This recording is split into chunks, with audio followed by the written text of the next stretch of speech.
Hi, I'm V. I'm Delpy. My name is Momo. I'm a tech content creator based in Ghana, and I make content around technology, specifically on smartphones, websites, and tips and tricks. Also, not forgetting cryptocurrency. I am a crypto influencer based in Nairobi, Kenya. It's your boy Clifford, the Boom President, and I'm answering some few questions regarding my trading journey in today's video. So make sure to stick and stay to the end. Let's begin. Over the past 9 years, I have fallen in love with doing one thing, and that is onboarding people to the Web3 space.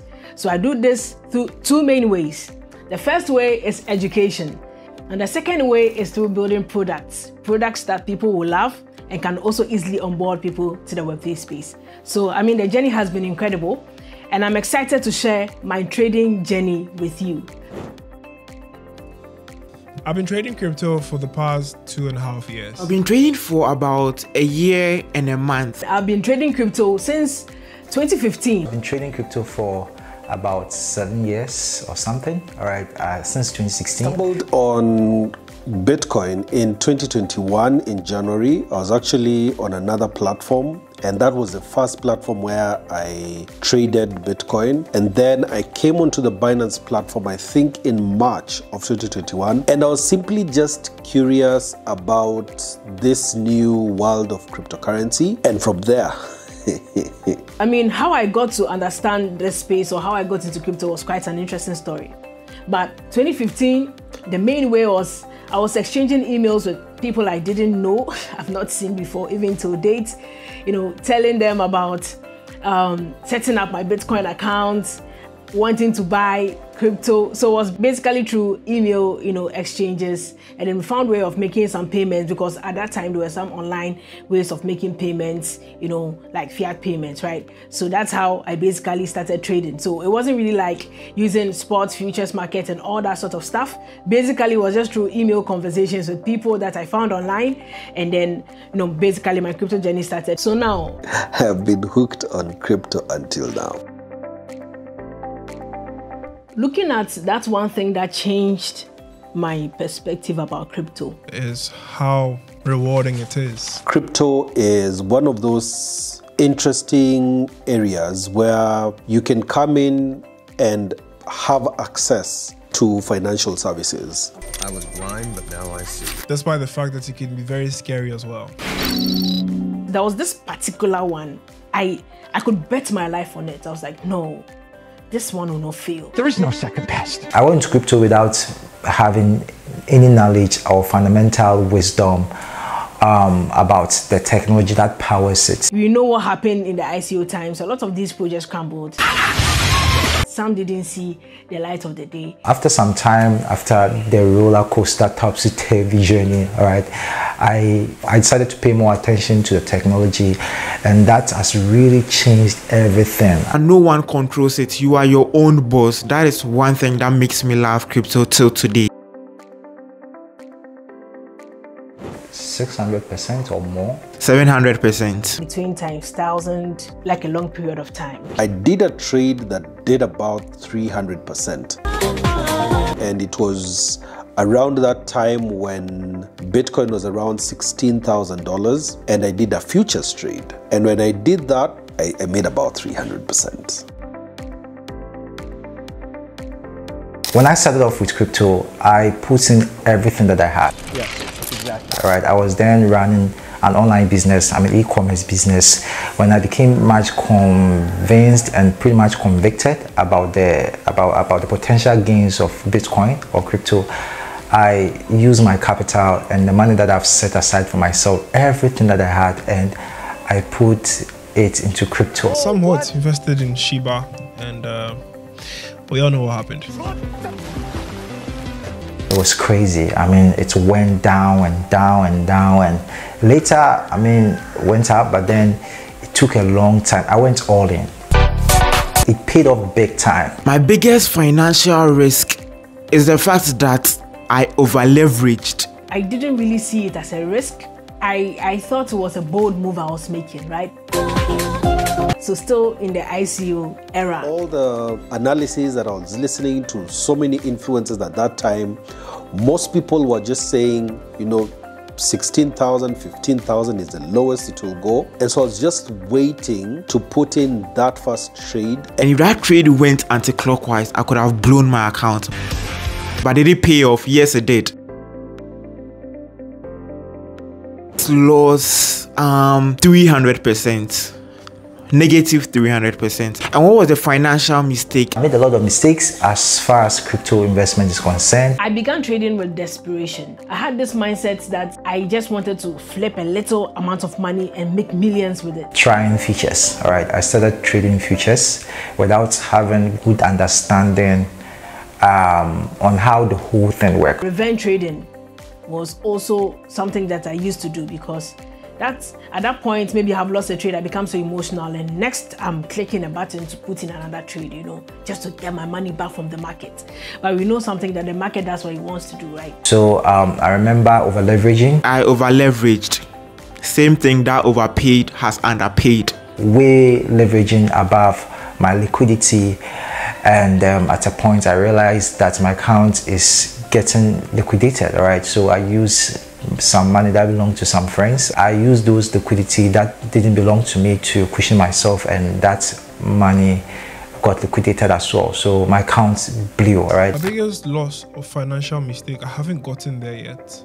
I mean, apart from the Shiba investment, is one I did, which I think it was $250. I had placed, I think, $50, but then I had placed as a cross trade. So my whole 250 was still providing liquidity for that particular trade. And that day, there was one platform which fell on that day, and Bitcoin just fell.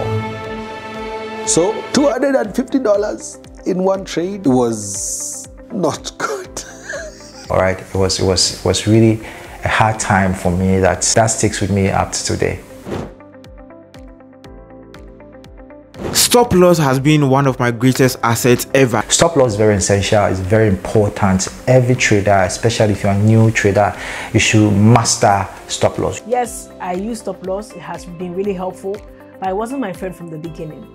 But I learned the hard way to make very good use of it. So I would encourage everyone out there to use a stop loss. I mean, it would have saved me if I used it, all right, but I didn't. So yeah, my story was different, but if you learn to use stop loss, trust me, it's going to save you. There is no trade that I don't use stop loss. So especially for my futures trades, I put my stop loss at around 1-2% because I'm doing around 5x just to keep it safe. I typically don't do very high leverage because of the amount of risk, and the market is extremely volatile, so I do around 5x, that's it, and then I put around 2 or 3% on the stop loss. stop loss is extremely crucial for me because of how accurate.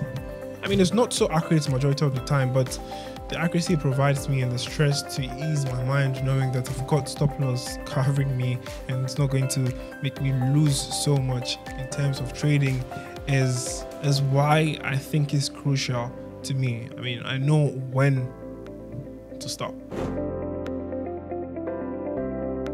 Biggest financial mistake. My biggest trading mistake was not DYORing before trading. So I'll just still point back to that ICO move I made. Yeah, that could be the biggest, because after that, I think everything else has been a learning process. Basically, I didn't do research before going into it. I just quickly rushed it out of internet hype, and it served me pretty badly. The biggest mistake I made, or I have made in this journey, was not listening to both perspectives.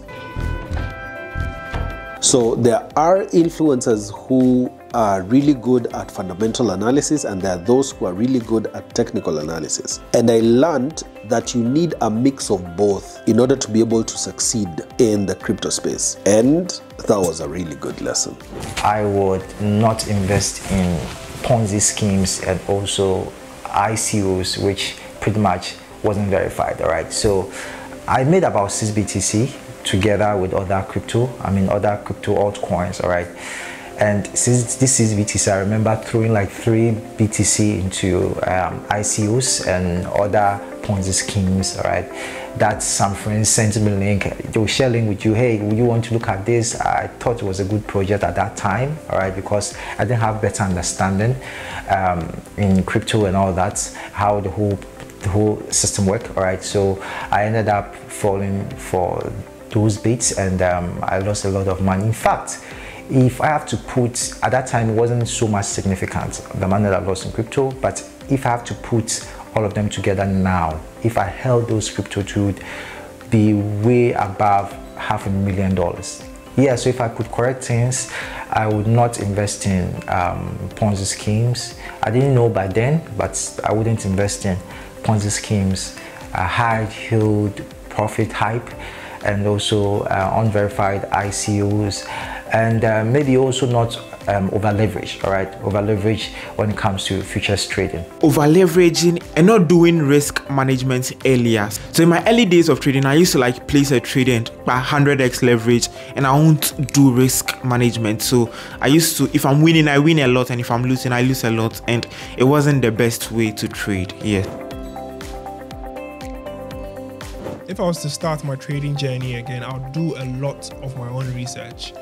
I would make sure I hodl a lot too as well, but mostly doing a lot of research before going into any asset or token to invest or trade in general in the crypto markets, even financially, general finance. Acquire basic financial knowledge, pay critical attention to technical and fundamental analysis.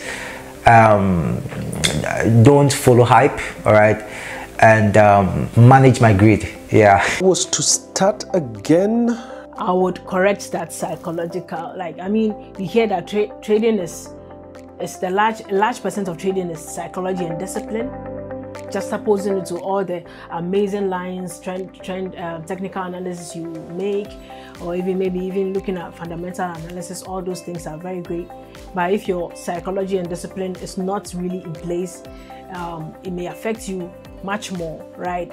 So I'll get that on. I'll treat trading like a business. So I understand that losses are part of business. It's like the expense portion of my business. So I should be ready to take the losses and then treat it like a business.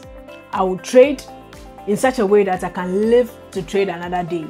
Today, invest a little more in learning, and especially learning on tokenomics and fundamental analysis. There's a lot that happens in the news that affects the financial market, both the traditional and the crypto market, that is really outside of your control. And secondly, one thing that I would change today is having a more long-term look on whatever it is that I am buying, and just having a buy and hold, especially for Bitcoin, because that's one of the really important cryptos that exist, and stacking even much more. All right, so one financial advice that I live by. I know that this is one that's really popular. A lot of people talk about the fact that you need to, cut your expenses, live within your means, below your means. All that stuff is great, right? But it's a no-brainer that as you do that, you need to increase your income, because it gets to a point in a lot of people's lives that, for example, if you have $100 income and then your expenses, your basic expenses, like the necessities you can think about to get by every day, inflation is happening, it's crawling up every day, and you just have a $100 income, it's fixed, nothing else is coming in. You will get to a point where your expenses eat up everything, right?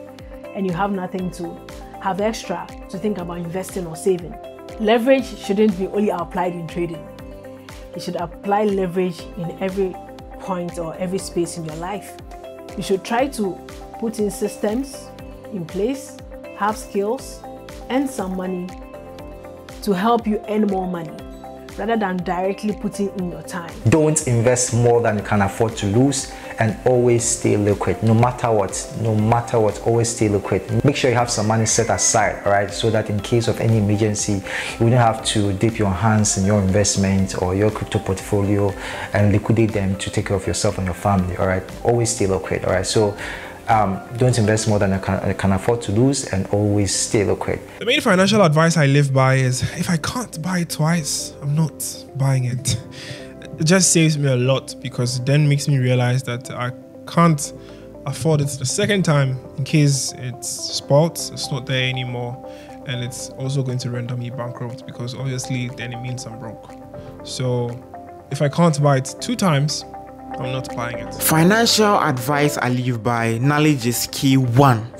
Because the more the knowledge, the more you know what you are doing, and the more the money you make. So yeah, that was a little question and answers on my trading journey. Make sure to learn something from today. Like, follow, and share to a friend that would like to start trading as well.